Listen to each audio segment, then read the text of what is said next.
வணக்கம்ங்க. இன்றைக்கி நம்ம லொக்கேட் ஆகிருக்கிற இடம் பார்த்துட்டிங்கன்னா பழனி கவுண்டனூருங்கிற ஊரில் லொக்கேட் ஆகிருக்கிறோங்க. இங்கே பார்த்துட்டிங்கன்னா நம்ம வாடிக்கையாளர் ஒருத்தர் ஹை ப்ரெஷர் மோட்டார் வேணும்னு கேட்டிருந்தார். அவருக்காகவே நம்ம ஸ்பெஷலாக மேக் பண்ண 10 HP 3 ஸ்டேஜ் மோட்டார் ஃபிட் பண்ணுற ப்ராசஸ் பண்ணிகிட்டு இருக்கிறோங்க. இதில் எப்போவுமே பார்த்துட்டிங்கன்னா மோட்டாரை ஃபிட் பண்ணுறதுக்கு முன்னாடி நம்ம வாட்டர் எப்பவுமே ஃபில் பண்ணிக்கணுங்க. ஃபில் பண்ணி முடித்த பிறகு ஒயர் பார்த்துட்டிங்கன்னா ஜாயிண்ட் பார்த்துட்டிங்கன்னா ஒன்றுக்கு பக்கத்தில் ஒன்று வராத மாதிரி அன்னியூனாக வச்சு தான் ஜாயின் பண்ணணுங்க. மேலே பார்த்துட்டிங்கன்னா வாட்டர் ரெசிஸ்டன்ட் டேப்புமே அடிச்சிடணுங்க.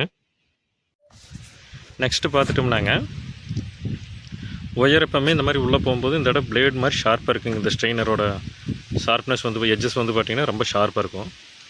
அதுக்கு பார்த்துட்டிங்கன்னா நம்ம ஒரு 16 mm லேட்ரு ஸ்லீவ் மாதிரி கட் பண்ணி உள்ளே போட்டோம்னா இதை தாண்டி எந்த வகையிலையும் கேபிளை டிஸ்டர்ப் பண்ணாதுங்க.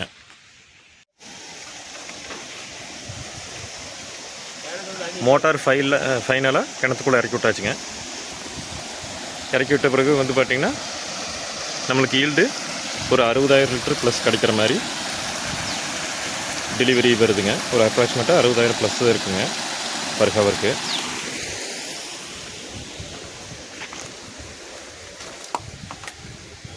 மோட்டாருடைய ஆம்ஸ் பார்த்துட்டோம்னாங்க 25 எடுக்குதுங்க ஓப்பனில். இதே நம்ம ட்ரிப் லைனில் விடும்போது கொஞ்சம் ஒரு 3 ஆம்ஸ் பக்கம் கம்மியாயிருங்க. நீங்களும் இதே மாதிரி ஹெவியான மோட்டார்ஸ் எது வேணாலுமே நம்ம நம்பரை காண்டாக்ட் பண்ணுங்கள். ஆன்ஃபீல்டுலேயே உங்களுக்கு எல்லாம் ஃபிட் பண்ணி கொடுத்துருவோங்க. ரொம்ப நன்றிங்க. இதே மாதிரி உங்களுக்கு நிறைய விஷயங்கள் தெரிஞ்சுக்கொண்டாலும் எங்களோட பேஜை ஃபாலோ பண்ணுங்கள். நன்றிங்க.